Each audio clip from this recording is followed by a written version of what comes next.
Hello guys, kumusta kayo ngayong araw na to? Sana okay lang kayo. About me, kararating ko lang sa trabaho. Ngayon wala akong magawa kaya nagiinom-inom ako ng red wine.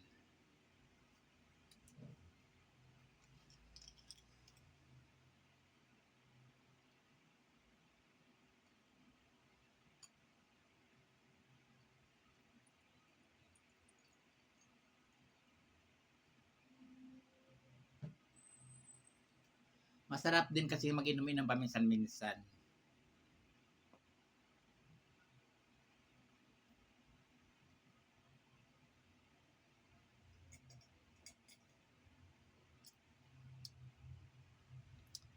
Pero pag uminom ako, eksakto lang, wag yung hindi yung sobra kasi baka malasing ako eh. Nung bata pa ako, ganyan ako, mahilig ako uminom pala inom ako.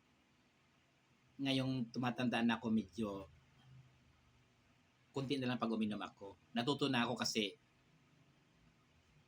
naging habit ko dati ang pag-inom, tapos hindi siya maganda sa katawan. Pagising ko sa umaga, masakit yung katawan ko, nagsusuka-suka ako, may hangover.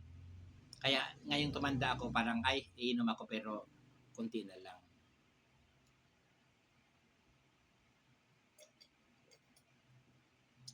Cheers guys.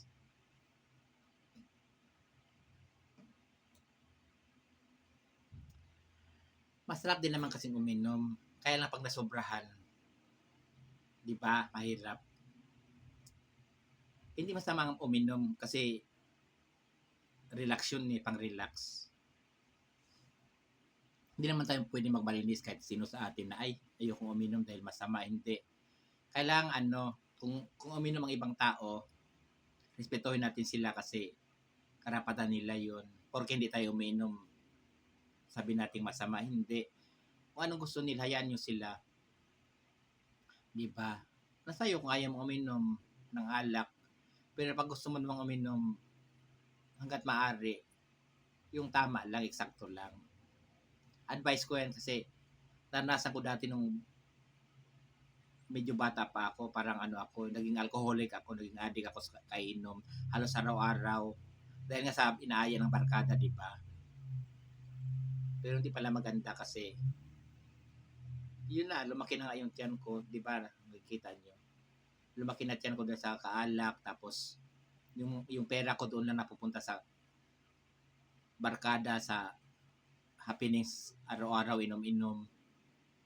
So ngayon, habang tumatanda tayo, parang nag-mature tayo, naisip natin na hindi pala masarap yung mag-inom din ng araw-araw.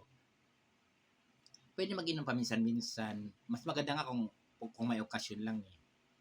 O kaya kung uminom ka man yung kunti lang sa isang araw, pampa-relax mo lang. O kaya yung iba naman ginagawa nilang pampatulog bago matulog, iinom sila ng isang beer na isang bote ng beer, isang bote ng Red Doors, ganun. Yes, lahat naman kasi masama pag sumobra. Pag sumobra ka sa alak, masama. Pag sumobra ka sa pagkain, masama rin. Pag sumobra ka sa kakuriputan, masama rin. Di ba kailang lang talaga, moderate lang, tama lang. Anyway, sana okay kayo sa ngayon, sa araw na to. Kasi di ba maulan din. Ako salamat ako dahil pag-uwi ko medyo maayos naman, nakasakay ako ng jeep nang hindi nahirapan. Kasi minsan pag umulan, mahirap sumakay ng jeep eh. Agawan kasi konti lang yung jeep dumadaan, tapos maraming mga pasahero naghihintay.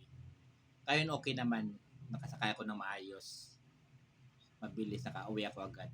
Kaya ngayon nagre-relax ako, nag-inom-inom ako ng alak. Yung red wine na to,